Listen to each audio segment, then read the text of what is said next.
Bueno, pues ya estamos de regreso. Hay algunos que en sucesivas vidas siempre están en el bando de los buenos, como verán ustedes, o por lo menos combatiendo a los malos. Bueno, continuamos con nuestra tertulia. Tenía usted la palabra. No, pues comentando un poco, me estábamos comentando que yo creo que existe un problema de demagogia y populismo con el tema de las hipotecas en España, ¿no? Que el sistema hipotecario español es uno de los mejores del mundo, ha garantizado, bueno, su alto nivel de garantías ha permitido que millones de familias puedan acceder a la propiedad de una vivienda gracias a un crédito hipotecario y ahora se insiste mucho en que es necesario cambiar la ley. Pero si es que el problema de los impagos hipotecarios no es un problema de la ley. La ley está perfectamente diseñada. Es un problema de que hay una tasa de paro del 26%. Que España no tiene visos de crecer a corto o medio plazo, que esa tasa de paro no se va a reducir, por lo tanto es un paro estructural de largo plazo y que por lo tanto, llegado a un punto, una vez que la persona no solo se queda en desempleo, sino que pierde la prestación y no encuentra trabajo, empieza a dejar de pagar la hipoteca, que es lo último que se deja de pagar en España. Es verdad. Entonces, es verdad. Las soluciones que habría que arbitrar para solventar este problema, más allá de la creación de un fondo de vivienda social, que es lo que ha propuesto el gobierno, más allá de establecer una especie de acción en pago de facto, elevando el umbral por el cual un banco se puede quedar una vivienda en subasta al 70% del valor de tasación, que es lo que pretende elevar el gobierno. Yo creo que eso también es un error, porque es evidente que muchas de esas viviendas que han sido embargadas, su precio real es un 50, un 60, un 70% inferior al del precio de tasación, es decir, al precio al que se compró esa vivienda. Y por lo tanto eso va a acrecentar el agujero del sistema financiero. Y si además el gobierno va a optar por salvar al sector financiero con el dinero del contribuyente, al final, ¿quién va a pagar ese desaguisado? Todos los españoles, todos los contribuyentes. Es un error, desde mi punto de vista, que se esté jugando con esta demagogia. Para solventar el problema de las hipotecas es fundamental reducir de forma drástica la tasa de paro, y para ello hay dos medidas. Básicamente, austeridad pública, pero de verdad, no lo que dice Rajoy, que lo dice de boquilla, pero en realidad no hay austeridad pública por ningún lado, es decir, recorte de gasto público, y en segundo lugar, una reforma en profundidad del sistema laboral, que ya ha habido avances, pero esos avances han permitido, digamos que, ralentizar el aumento del paro y la destrucción de empleo. Lo está logrando, efectivamente, pero todavía se queda lejos para tratar de volver a crear empleo neto. O sea, si es que al final siempre vamos a lo mismo. Es decir, a mí me preguntaban, bueno, ¿cuál es qué solución propondría usted para el problema de las hipotecas? Y yo decía, crear empleo. Claro. Crear empleo, simplemente. Es decir, el problema de las hipotecas es el problema de que no puedes cumplir con un contrato porque no tienes empleo. Al no tener empleo no tienes ingresos.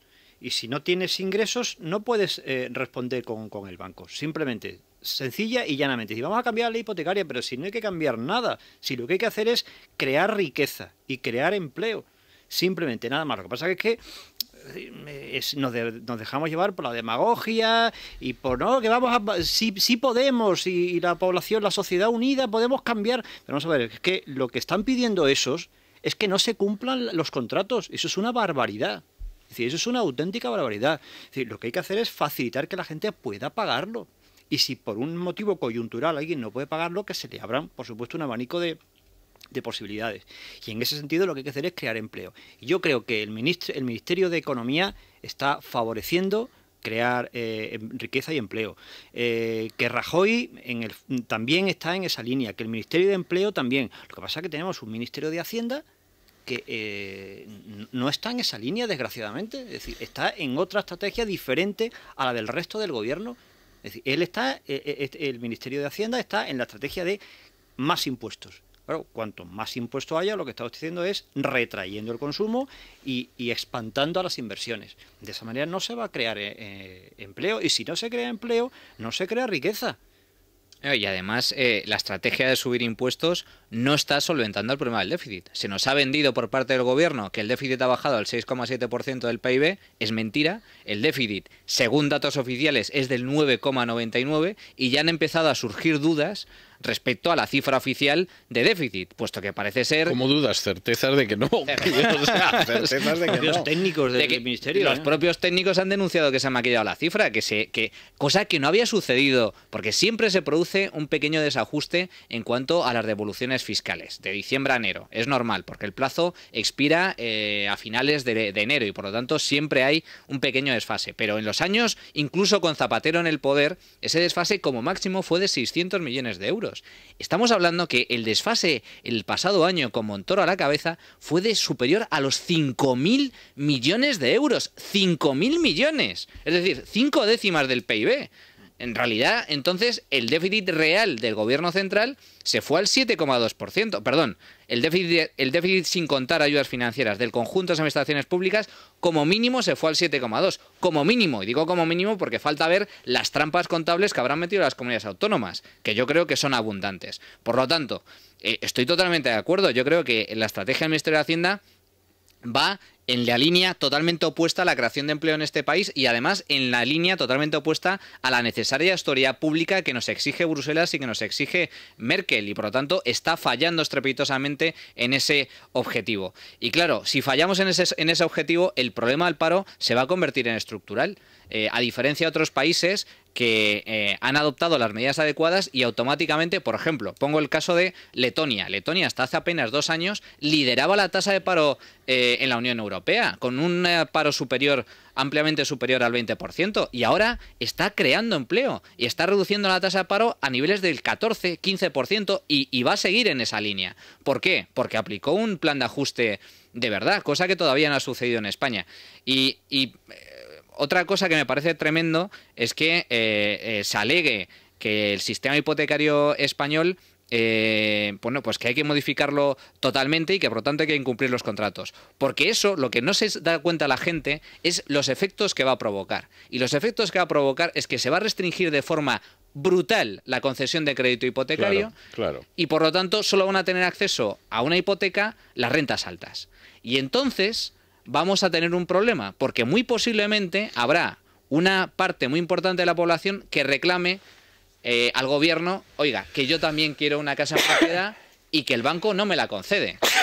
Bueno, pues eso es lo que sucedió en Estados Unidos. Y el gobierno intervino.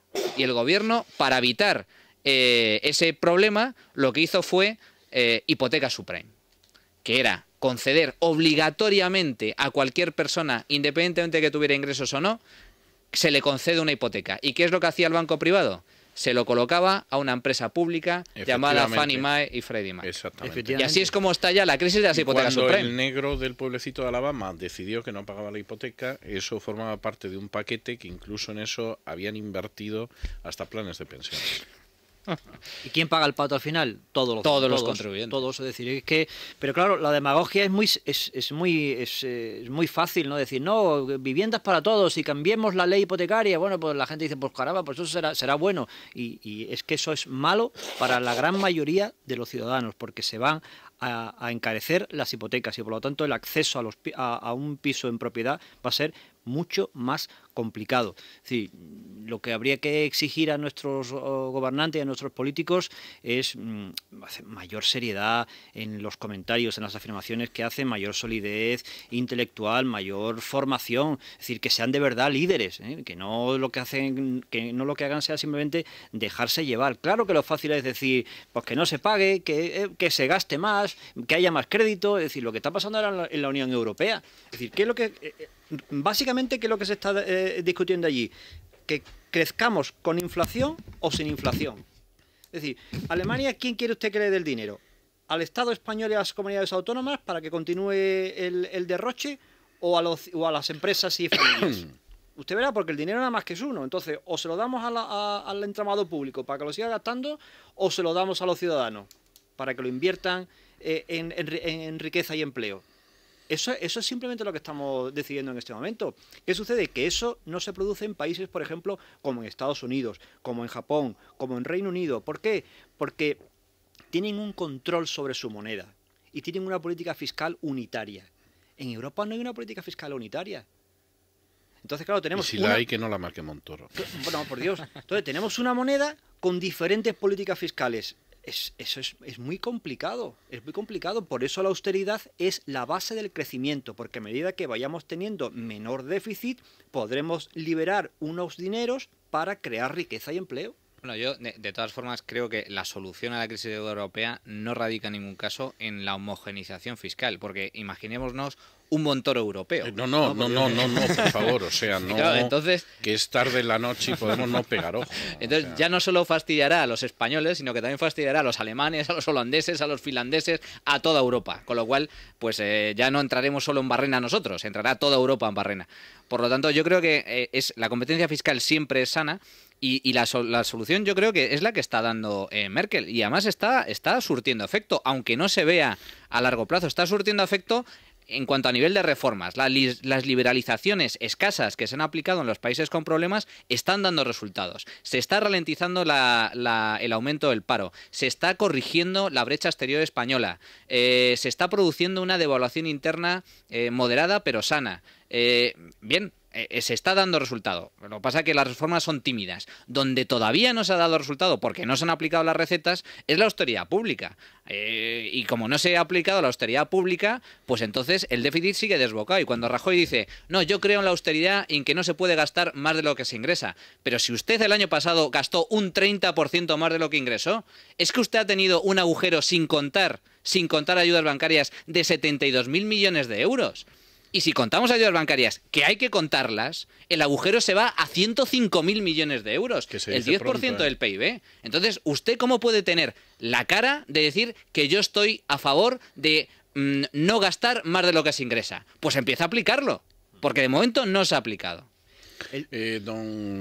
Don Juan Ramón, cuéntenos cómo viene la prensa económica de mañana. Bueno, pues de alguna manera recoge el debate al que hemos hecho referencia antes entre una parte de Europa que obviamente pide políticas de crecimiento, entendiendo por políticas de crecimiento despilfarro y que nos den el dinero de los ricos del norte para poderlo derrochar nosotros, y la otra Europa que dice que no, que ya se ha dado suficiente dinero, que de hecho por haber dado demasiado dinero y haberse endeudado demasiado el sur está como está y por tanto que hay que empezar a devolver las deudas contraídas. Expansión, ejemplo de país del sur que pide más dinero. Rajoy pide a sus socios europeos medidas de crecimiento y dice que nadie en Europa se opone a ello.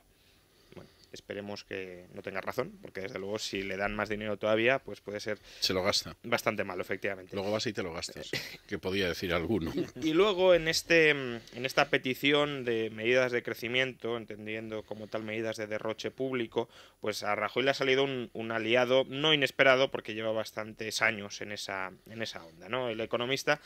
El Fondo Monetario Internacional pide menos austeridad. La recesión en España se profundiza. Menos. Como si hubiésemos tenido alguna. Con lo cual, las familias y las empresas sin duda. Efectivamente, pero las administraciones públicas no. Y no. me temo que el FMI no pide menos austeridad para familias y empresas, sino para... Y luego tenemos en el otro lado, pues la posición un tanto más sensata, que en este caso también la recoge el Banco Central Europeo, porque sabe que la situación es la que es y que no nos podemos inventar las cuentas. Expansión, el Banco Central Europeo dice que no existe ninguna alternativa viable a un ajuste fiscal riguroso y pide más reformas. Es decir, ustedes quieren políticas de crecimiento, totalmente de acuerdo, liberalicen la economía, pero no confundan políticas de crecimiento con echar dinero continuamente como creando nuevos planes. Por ejemplo, y ya nos encontramos con estos casos de grupos de presión que están al lado del presupuesto y que obviamente piden menos austeridad para recibir más dinero del contribuyente. 5 días, las constructoras piden adelantar obras por 8.000 millones para paliar la crisis. Que quede claro que es para paliar la crisis, no para paliar su crisis, ¿de acuerdo? Conmovedor. Porque además, hombre, lo que sí es cierto es que desde luego los brotes verdes, algunos los ha comentado antes don Manuel, desde luego existen, pero otros no se ven por ningún lado. Yo cuando digo lo de brotes verdes me echo a temblar. Pues bueno, o sea, yo creo que está agafado ese término. Efectivamente tenemos un ejemplo de brote verde. Al contrario, ¿no? El economista, las ventas del comercio minorista cayeron un 9% en enero. Y ya vienen de un desplome también histórico en diciembre, por tanto, vemos que sí, que Montoro podía celebrar que en 2012 haya subido la recaudación fiscal en buena medida por la recaudación de IVA, pero que esto se traduce en una menor recaudación privada de los comerciantes, que ven cómo sus ventas obviamente están cayendo. Sí, pero es más recaudación entre menos gente, con lo cual es aún más el esfuerzo es muchísimo mayor. Es aún más abusivo, ¿eh? Y terminamos con la noticia, bueno, pues de la tarde, que desde luego nos dará titulares y comentarios muy, muy populistas en los próximos días sobre la reforma que el gobierno planteará de la ley de desahucios tras la sentencia de la Unión Europea. 5 días el gobierno garantiza que cambiará la ley de desahucios tras la sentencia de la Unión Europea. Lo que pasa es que, recordemos, no es ningún cambio sustancial, es decir, no aprovechemos este cachete para cambiar algo, pues implicar la dación en pago o cualquier medida de estas retroactivas que no surtirían ningún efecto bueno. Siento que el comercio, precisamente, ahora que ha puesto usted eso encima de la mesa, el comercio ha sido el sector que en el mes de febrero, según datos oficiales, ha tenido una rebaja más importante en las afiliaciones a la Seguridad Social. Es decir, es el que más empleo ha perdido. Y, por cierto, las administraciones públicas en febrero han tenido un incremento de afiliaciones, 5.000 más. Ajá. Con lo cual yo no sé muy bien dónde está la austeridad de nuestras administraciones. No, ni usted ni nadie, no existe. O sea, que es comprensible que no la encuentre. Como diría un americano, no sé de qué me hablan. O sea, que esto es lo que... En fin, don Francisco, don Manuel, don Juan Ramón, muchas gracias, muy buenas noches. Hacemos una pausa y nos tomamos un respiro de cultura. Es la noche de César, con César Vidal. Es Radio.